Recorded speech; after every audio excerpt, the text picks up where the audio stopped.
The Manila Central Post Office is not just a building. It stands proudly beside the Pasig River, a grand old dame of architecture. For many years, this was the heart of the nation's communication. Before mobile phones, before the internet, this was where hopes and dreams were sent and received. Every letter that passed through its doors carried a piece of someone's life. It held stories of love, news of family, and important business from across the seas. The building itself, with its towering columns and magnificent neoclassical design, was a symbol of connection.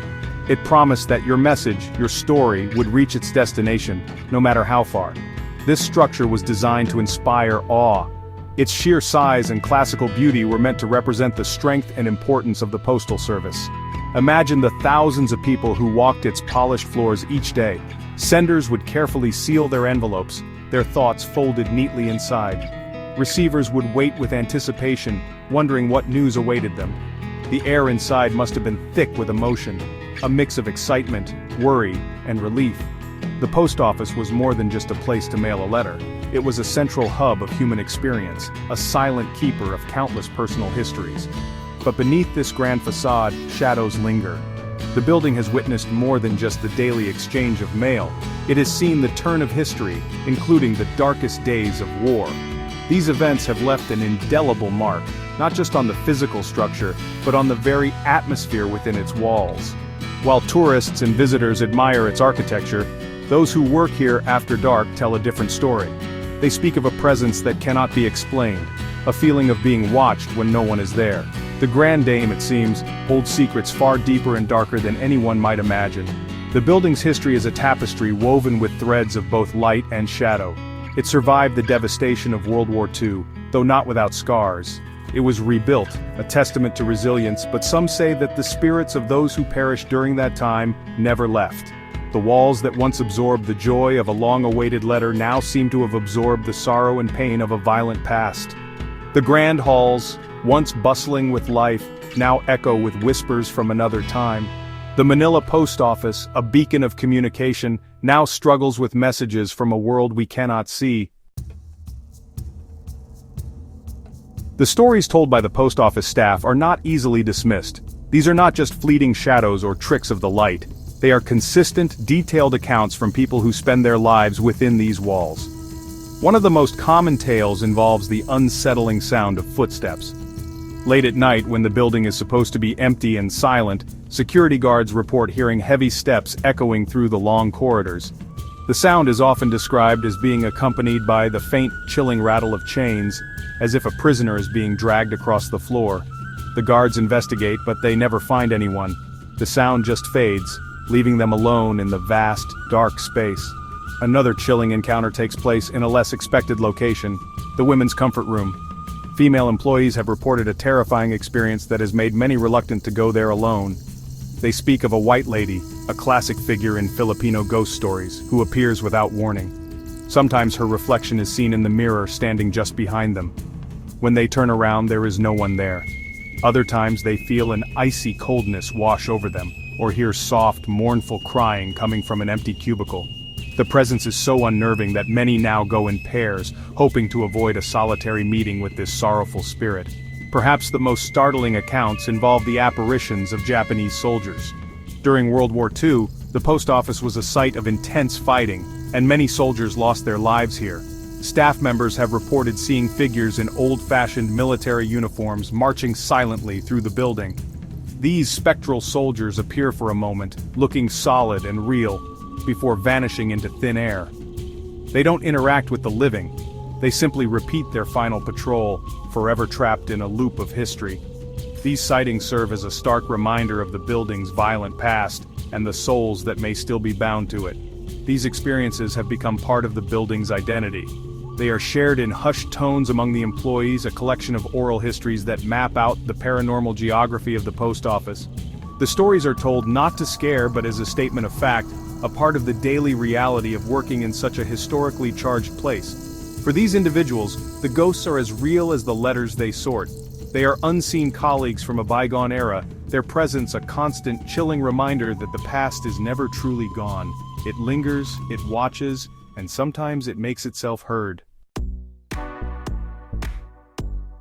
The persistent tales of ghostly activity eventually attracted the attention of paranormal investigators. Teams equipped with cameras, audio recorders, and electromagnetic field detectors have ventured into the post office after dark, hoping to capture proof of the supernatural. One well-known investigation yielded results that seemed to confirm what the employees had been saying for years. The investigators claimed to have seen the apparitions of Japanese soldiers themselves, not as full-bodied figures, but as fleeting, shadowy shapes that moved with purpose through the main hall. Their equipment registered sudden drops in temperature and unexplained energy spikes in the areas where these figures were seen. The investigation also brought to light another disturbing vision. The team reported seeing not just one but several women in white. These were not ethereal, peaceful spirits. According to the investigators, these figures appeared distressed, and some were even seen with what looked like bloodstains on their white dresses. This detail adds a tragic layer to the White Lady legend, suggesting these might be the spirits of women who suffered terribly during the war. Their ghostly presence is not just a random haunting, it is a manifestation of profound pain and trauma, an endless replay of a horrific final moment. The paranormal team's findings painted a grim picture of the spiritual landscape within the post office. They concluded that the building acts as a repository for residual energy, strong emotions and traumatic events imprinted onto the location. The marching soldiers, the weeping women, the rattling chains. These are not necessarily intelligent spirits trying to communicate, but psychic echoes of the past. It is as if the walls themselves have recorded the horrors of the war, and are now playing them back on a loop for those sensitive enough to perceive them. The building is not just haunted, it is a living museum of its own tragic history.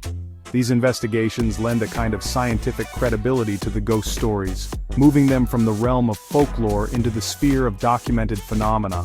For the employees who have had their own encounters, it is a form of validation.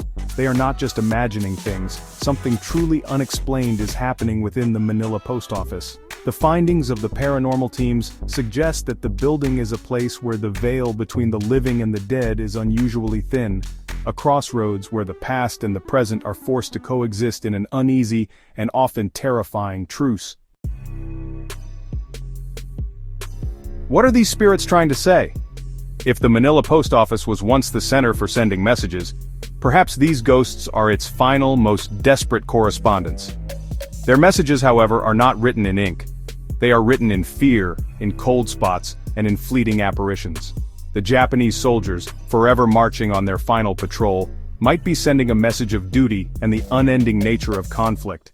They are a reminder of the futility of war, their spirits unable to rest because their battle never truly ended. They are trapped in a duty that has outlived them by decades. The women in white, with their sorrowful cries and blood-stained dresses, seem to be sending a message of profound suffering. They represent the innocent victims caught in the crossfire of history. Their presence is a powerful testament to the forgotten casualties of war, the civilians whose stories are often lost in the grand narratives of battles and generals. Perhaps their weeping is a plea to be remembered, a desperate cry for their pain to be acknowledged. They are not just trying to scare people in the comfort room, they are trying to share the burden of a sorrow too heavy to carry alone into the afterlife. The mystery of the Manila Post Office remains unsolved. No investigation, paranormal or otherwise, has been able to provide a definitive answer or bring peace to the restless spirits within. The building, now silent after a recent fire, holds its secrets more tightly than ever. The ghosts remain, their stories unfinished, their messages unsent. We, the living, are left to wonder about their purpose. Are they warnings? Are they pleas for help? Or are they simply echoes, fragments of a past so traumatic that it refuses to fade away? The answers are as elusive as the apparitions themselves. In the end, all we can do is listen. We must listen to the stories passed down by the employees, to the chilling evidence gathered by investigators, and to the silent, heavy atmosphere of the building itself. The Manila Post Office stands as a monument not only to communication and history but also to memory and loss. The ghosts are the keepers of that memory. They are the final postmasters, delivering stories from a time that we must never forget. Their whispers are the last, most important letters a generation can leave behind, waiting for someone to finally read them.